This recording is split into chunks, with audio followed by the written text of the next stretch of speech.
Hey everyone, welcome back to the Casual Watch Review channel.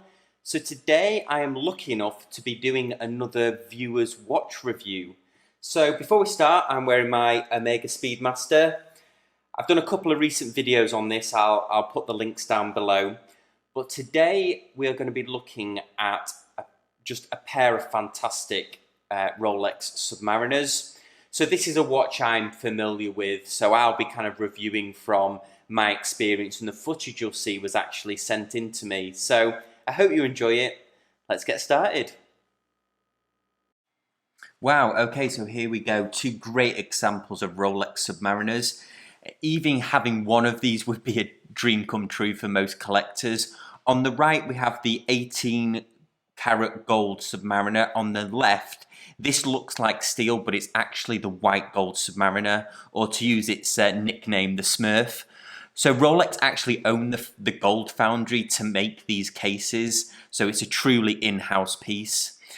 So as well as sending me the footage, I got to interview Chris on these two great pieces.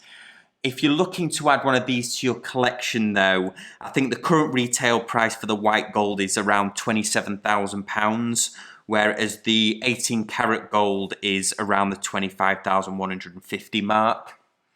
So the Rolex Submariner, or the Rolex Oyster Perpetual Submariner as it's known, was originally developed as a sports diving watch, and it was known for its resistance to corrosion. I mean, they're arguably the most iconic Rolexes that you can buy. Originally released in 1954 at the Bezel World Fair of that year. So these models are both equipped with the caliber 3135, a self-winding mechanical movement entirely developed and manufactured by Rolex. As you'd expect, they're certified Swiss chronometers, so certified by the Swiss Official Chronometer Testing Institute, or COSC as it's more commonly known. They're fitted with a Parchom hairspring, which offers great resistance to shock, temperature variations. It's an architecture that's common with the Oyster watch movements and makes them very reliable. You know, you're going to be losing plus or minus 2 seconds on these, which is brilliant for a mechanical watch. So they're both waterproof to 300 meters, and they have this triple lock waterproof crown system with triple gaskets inside of it. So they feature a 40mm case. Now the differences here are that the gold has the sunburst dial on it, and the white gold version has a flat dial on it, hence the name the Smurf. And as you can see, they're both date models here. So a few interesting facts. You've probably seen Rolex's many films, and a lot of people remember the Rolex from the James Bond film Dr. No, but the Submariner actually featured in 8 Bond films. So Sean Connery in Dr. No, From Russia with Love, Goldfinger and Thunderball. And then George Lazenby even wore one in On Her Majesty's Secret Service. Then it returned in Live and Let Die and The Man with the Golden Gun with Roger Moore. And it's last featured in License to Kill with Timothy Dalton. So now people associate Omega with James Bond, but the original films actually featured Submariners. So after owning these two and several other Submariners, he's quite the expert on these models. He's bought the white gold is his daily wear, and the gold one, the 18-karat gold, he's bought as an investment piece. So moving around to the band now, we can see this Oyster flat 3-piece bracelet on here. So again, 18-karat gold. So moving on to the bezel now, Rolex have this, and the bezel on a Rolex feels like nothing else. 120 clicks, very, very smooth as they go round. It's a unidirectional, so you can't, if you are diving, you can't knock it and then push it in the wrong direction.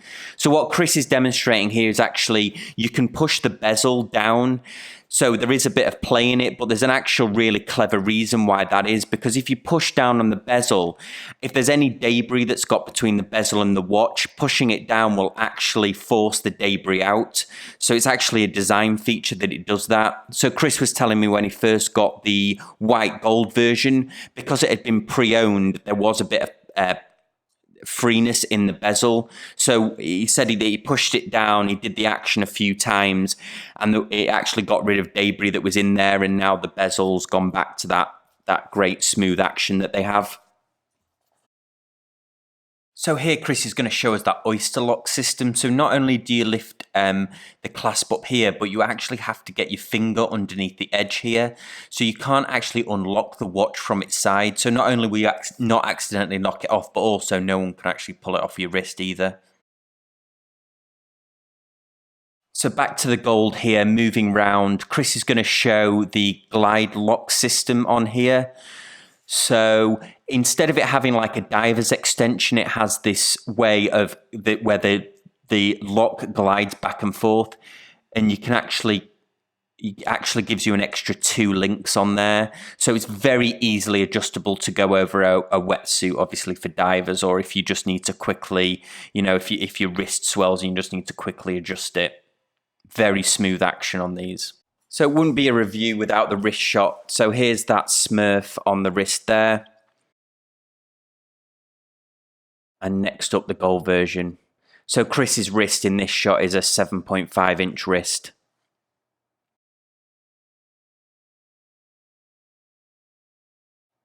So a big thanks to Chris for sending in the footage of his 2 Submariners there.